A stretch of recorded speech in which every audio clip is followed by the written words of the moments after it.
Wala palang umibig sa babaeng alam mong hindi ka magugustuhan. At masakit pag nakikita mo na nagsusubuan. Naglalambingan silang dalawa ng BF niya. Wala kang magawa kung hindi tanggapin. Walang puwang sa isip niya na maisip niya na merong puso na humahapde. Sa tuwing ang labi ng iyong mahal sa'yo'y dumadampe. Parang ako'y aping-ape, wala akong malapitan kung hindi ang alak lang at ang pulutang papaitan na nagbibigay ng kaginawa ang panandalian upang maunawaan ang ginawa kong kamalian. Ang agawin ka sa kanya at ikaw ay sulutin, at ang pagsasama nyo na maayos ay gusto din. Alam ko na gusto mo rin, ngunit bawal kasi malito. Ngunit kung iiwan ka na niya, lika ako'y nandito. Halibang magmahal sa'yo ang katulad ko.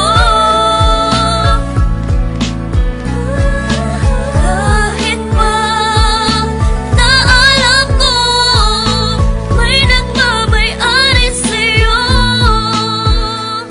Ilang bote ng alak ang inubos ko't itinaob upang kahit papano ay lumakas ang aking loob. Ngunit bakit ganun pa rin? Wala pa rin ipinagbago. Di ko magawa ang aking mga ipinangako na hindi na kita guguluhin pa at lalapitan. At ibibigay ko ang hiling mo na katahimikan sa piling ng iyong minamahal na walang ginawa kundi saktan ka at paluwain lang ang iyong mata. Wala akong magawa kundi ikaw ay unawain na ikaw ay nagmahal at siya ay mas nauna sa'kin. Kung kaya nilawakan ko na lang ang aking isipan at doon nasabi kong ba't ko ba pinagsisiksikan ng sarili ko sa taong di ako pinahalagahan. Nagmagmahal pala sa tulad mo'y isang katangahan. Ngunit hindi pa rin nagbabago, ikaw pa rin. Kung iiwan ka niya, nandito ko, handa kang tanggapin. Halibang magmahal sa'yo ang katulad ko.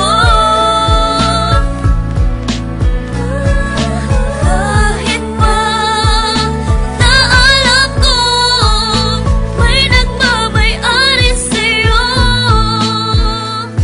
Mabigat man ang problema na sa'kin ay dumaan. Mahirap man kailangan kong bitawan upang gumaan. Yan ang aral na natutunan ko buhat ng matauhan. Dahil pala sa'kin kayong dalawa'y nagkatampuhan. Kung kaya iiwas na ako, yun na ang aking pasya. Wala nang magsasabi sa iyo nang iwan mo na siya. Wala nang magdetect sa'yo gabi-gabi bago matulog. Di na magsasabi ng bangin ka ba kasi nahulog na ako sa'yo. Wala na sa iyo nga aligay. Pag magmumura ka, wala nang tatapik sa iyong bibig. Sa tuwing magkikita tayo, di na ako sa'yo lalapit. Pag sa text hindi na tayo magtatawagan ng pangit. Kahit parang dinudurog sa sakit,